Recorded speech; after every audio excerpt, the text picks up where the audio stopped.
Welcome to First Do No Harm with Massachusetts Citizens for Life board member and physician Dr. Mark Rollo.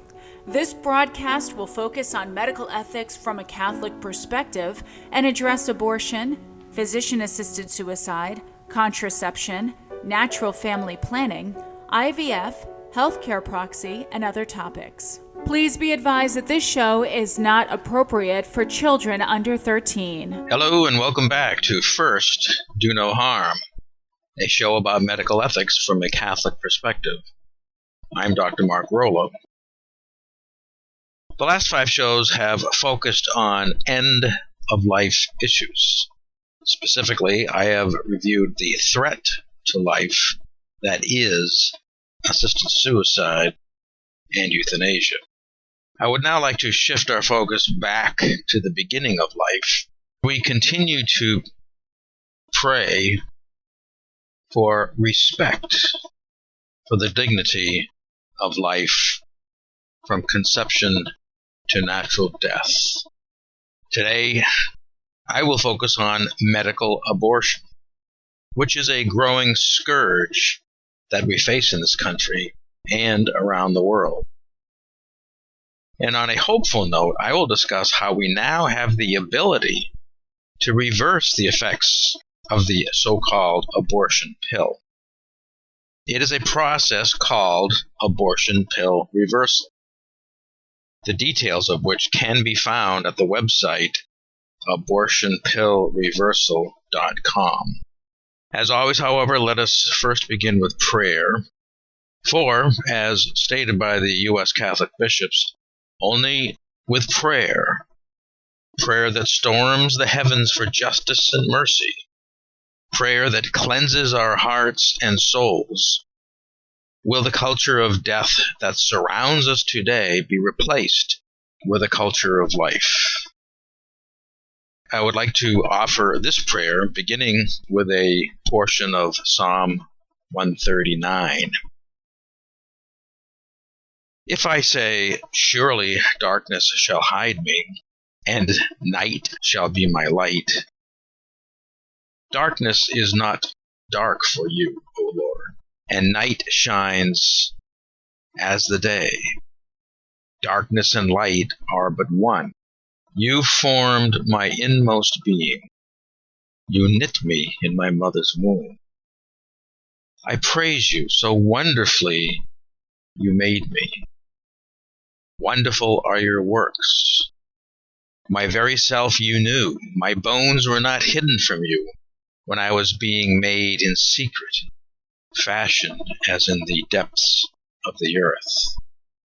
Your eyes foresaw my actions. In your book all are written down. My days were shaped before one came to be. How precious to me are your designs, O God. How vast the sum of them.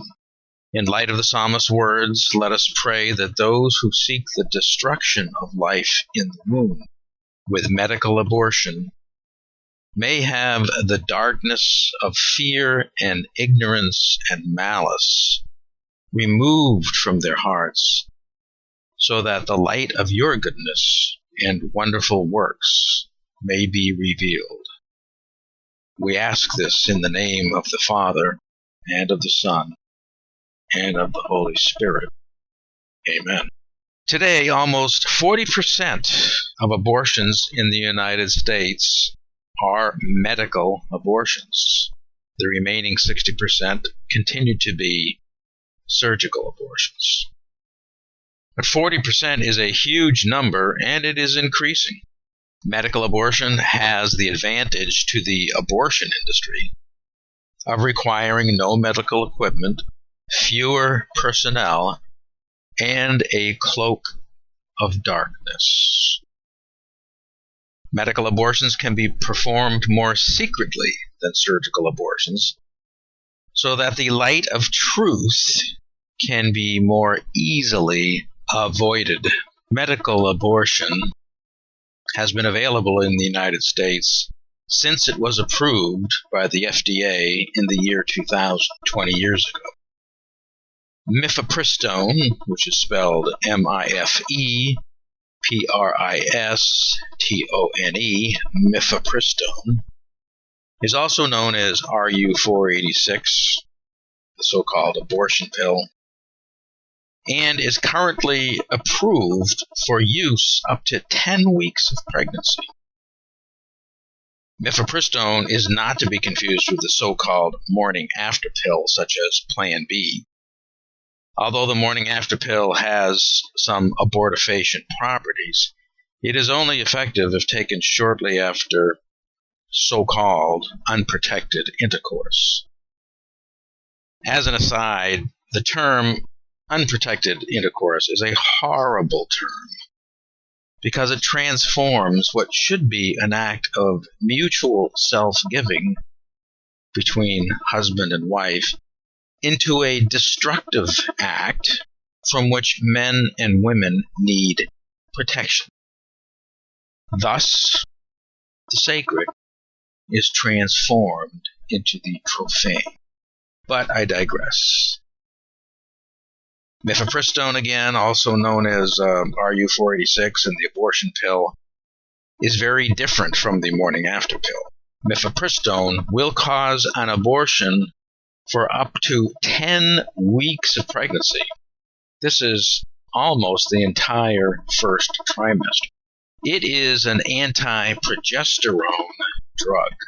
Mythapristone is an anti-progesterone drug. It blocks the effects of progesterone, which is necessary for life in the womb to continue. I like to think of progesterone as being the pro-life hormone. It literally means pro-gestation. Progesterone means pro-gestation, that is, pro the beginning of human life. Mythapristone is anti-life.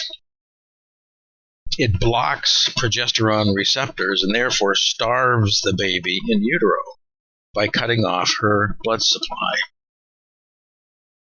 Misoprostol, the second drug in the medical abortion process, and misoprostol, spelled Misoprostol,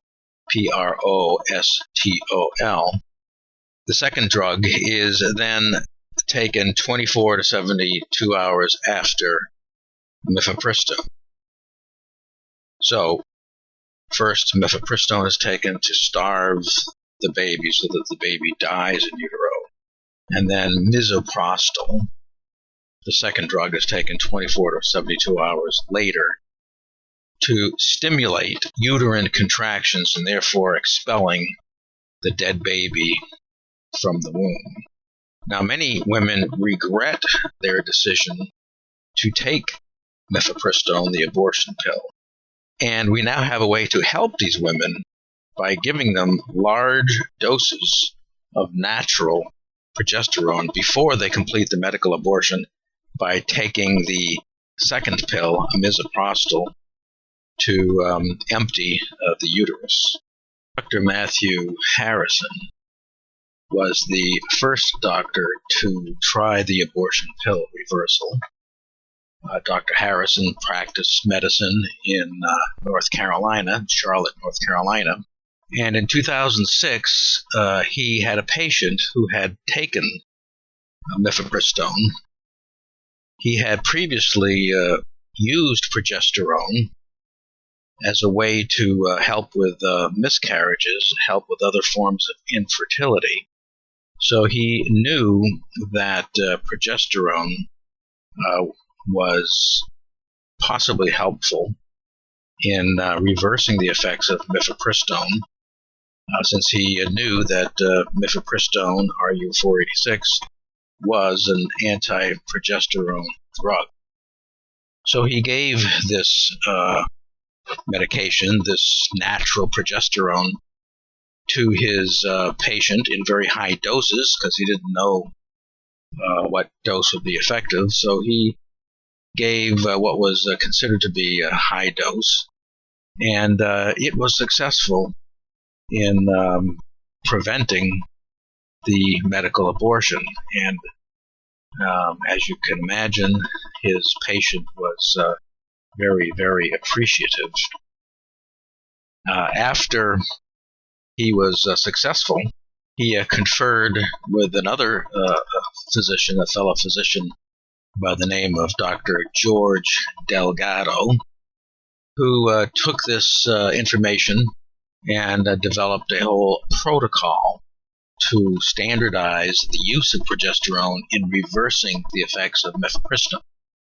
Some of you may be familiar with Dr. Delgado because he appears on the Catholic Answers radio program from time to time as he talks about different life issues. He is a family physician, and he practices in San Diego, California. He too is familiar with the effects of progesterone. He knew that it was a hormone that prepared the lining of the uterus for implantation of the embryo. He also knew that progesterone helped form the placenta. It inhibited contractions of the uterus. It promoted the production of milk-producing cells in the breast, and it helped keep the cervix closed, the opening of the uterus closed, so that pregnancy could continue. Previously mentioned, Mythapristone, RU-486, has been available in this country since the year 2000. And by 2008, 1/4 of all abortions prior to 9 weeks were accomplished by the use of mythapristone, followed by misoprostol. Currently, as I mentioned, almost 40% of all abortions in the United States are medical abortions performed by the use of mythapristone and misoprostol. So this represents somewhere around 300,000 abortions per year. And to date, millions of unborn children have been killed by this medical abortion pill, mythapristone, together with misoprostol. The typical protocol for places like Planned Parenthood is to first of all confirm that the baby is less than 10 weeks gestational age, and they do this by ultrasound. And if the baby is less than 10 weeks gestational age, mythapristone is given, and they are sent home to take the second pill about 24 hours later, which is the misoprostol. This protocol has been successful from the abortion industry's point of view of causing an abortion within a few days, although there have been significant complications, which I will go into a little bit later. Dr. Delgado and others proceeded to study the effects of progesterone on reversing the effect of the mythapristone as long as the progesterone was given before the second drug, misoprostol. And as he studied this, had statistics on his study from 2012 to 2016 showing that the success rate was approximately 55%, and that there were no increased birth defects.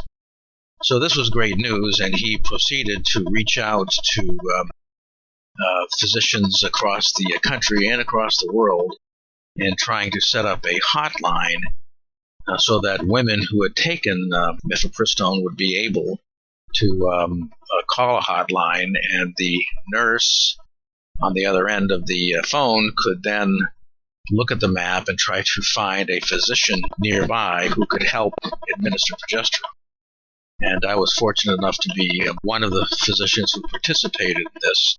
There are roughly 300 or so physicians across the country and in different parts of the world who have offered their services to try to reverse the effects of mythapristone and the success rate has been 60% in general. And this has been my own experience among the dozen or so women who have been referred to me over the last several years. The success rate is dependent on the gestational age and the timing of the administration of progesterone. So the sooner progesterone is given after Mythapristone, preferably within 24 hours, the higher the success rate. Similarly, the more established the pregnancy, the greater success there is in saving the baby. For example, if a woman is 9 weeks pregnant, it is much more likely to save her baby with progesterone than a woman who is only 5 weeks along. It's also important to note that there have not been increased incidence of birth defects in the abortion pill reversal process. Mythapristone is an all-or-nothing drug. It either kills the baby by cutting off her blood supply, or it doesn't. It does not cause birth defects. And although artificial progesterone, which are called progestins, although they have been linked to birth defects, natural progesterone has not. Now, misoprostol, the second drug in the medical abortion process, has been associated with birth defects, but this drug, of course, is not taken once progesterone is taken to reverse the Mythapristone. As of 2016, women have been helped in at least 45 states and 13 foreign countries, and it all begins by going to the website abortionpillreversal.com. That's abortionpillreversal.com. Once at the website, there is a nurse who can be accessed and communicated with by the woman who goes to that website, or if a computer is not available, then the woman can call the hotline, which is 877-558-0333. That is, again, 877-558-0333. Now, at this time, I'd like to play for you a 3-minute clip from a 2015 television news broadcast on Channel 19 in Charlottesville, Virginia. The clip features a physician by the name of Dr. Karen Pohelos, who spells her name P-O-E-H-A-I-L-O-S. She is a board-certified family physician. She is also a certified fertility care medical consultant who provides NAPRO technology services. NAPRO technology stands for Natural Procreative Technology. This is an ethical practice for treating infertility, unlike in vitro fertilization, which is an abortive artificial reproductive technology. NAPRO technology can be used for a large number of obstetric and gynecologic conditions, and I will have much more to say about NAPRO in future shows. Dr. Pohelos took a medical consultant course in Omaha, Nebraska, at the Pope Paul VI Institute for the Study of Human Reproduction, which is affiliated with Creighton University Medical School. As a family physician myself, I too have taken this course in Omaha and incorporated it into my practice. In other words, I incorporated the tools of NAPRO technology into my practice, as well as incorporating the practice of abortion pill reversal. Now, as I play the clip, you will hear the news anchor narration along with the voices of Dr. Pohelos and her patient, Crystal West, who spells her first name Krystal. Anyone can go to YouTube directly and listen to this newscast and listen to other clips on YouTube regarding abortion pill reversal. An easy way to access it would be to go to YouTube and just plug in abortion reversal treatment allows local women to continue with pregnancy. Another way to access it is simply by putting in the names of these two individuals. The first one, Karen Pohalos, who was the physician, and the other name would be Crystal West. If you put in both names into the YouTube search bar, you will access several clips regarding this whole process. Now, first you'll hear Crystal West discuss her regret regarding the decision to have an abortion a few hours after taking the Mythapristone pill. And so she began to see if there was a way to save her baby. She came upon the website abortionpillreversal.com, which got her in touch with a hotline nurse who then referred Crystal to Dr. Pohalos, who was able to begin progesterone treatment within about 24 hours. And ultimately, it was successful in saving the pregnancy, and a healthy baby girl was born in September of 2015. Dr. Pohalos administered progesterone injections, but it is now possible to give progesterone pills. Now, here is the audio of that newscast on Channel 19, Charlottesville, Virginia, in 2015. Crystal West is a mother of 6, and adding another child wasn't necessarily in her plans. So she decided to end the pregnancy using the so-called abortion pill. It's a 2-step process, and after step 1, she had second thoughts. When it comes to the medical field, where there's a will, there's always a way. And so I Google searched, if there was any possible treatment for undoing what I'd already done. It was too late. I couldn't throw the pill up. I couldn't get it out of my system. No matter where you come from politically on the issue, these women are in crisis and are struggling. Sometimes people will make a decision and then they walk out of the room and in the light of day go, wow, I didn't mean to do this. Less than a couple of hours after taking the pill, Crystal began to regret her decision as she came across this website, abortionpillreversal.com, which has a hotline of available nurses that connected her with local doctor Karen Pohalos. We were able to see her and get the first progesterone shot into her about 25 hours after she had taken the pill, which was wonderful because the earlier you start, the better. It's very time sensitive. We have to fight the other medication.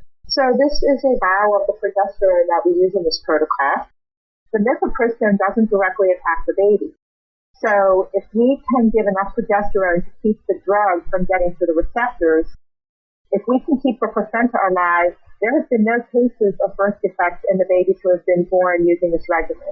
Crystal had to wait 2 long days praying to find out if the baby had a heartbeat. You can do nothing but sit there and think about it. That's all you do is you think. And you wonder, and you worry, and you stress. Finally, on that Monday, she received an ultrasound at UVA Medical Center. Absolutely amazing. The chances of a baby surviving this procedure is 60-40. Crystal says she's glad she took the risk. Well, what if your baby has birth defects? Possible, but my baby will be alive. Stefan Dingle, CBS 19 News. Crystal West gets weekly checkups, and baby is doing fine according to the doctor. Her pregnancy is being documented for data use. The abortion pill reversal is still experimental, as only 200 doctors worldwide participate in the program. And over 200 women since 2007 have tried it. As I previously mentioned, Crystal West went on to deliver a healthy baby girl in September of 2015. And as for an update, since 2015, more physicians have been added and more babies have been saved. And as of 2017, approximately 350 physicians across the country and in certain other parts of the world provide abortion pill reversal treatment, and more than 400 babies have been saved. Along with this success, 10 states have now enacted laws requiring that women be told about abortion pill reversal when they seek a medical abortion. And with an increasing number of states requiring notification, this presents an obvious threat to the profitability of the abortion industry. Therefore, it is not surprising that a great deal of effort is being made to discredit abortion pill reversal protocol. Next time, I will have more to say about how the abortion industry is fighting the abortion pill reversal protocol and how the proponents of the protocol are fighting back.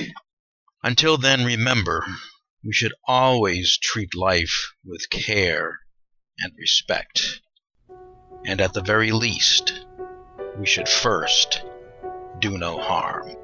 Thank you for tuning in to First Do No Harm. Dr. Rollo welcomes your questions and comments. You may contact him at markrollo978@gmail.com. That's MARKROLLO978@gmail.com. Thank you, and until next week, remember, first do no harm.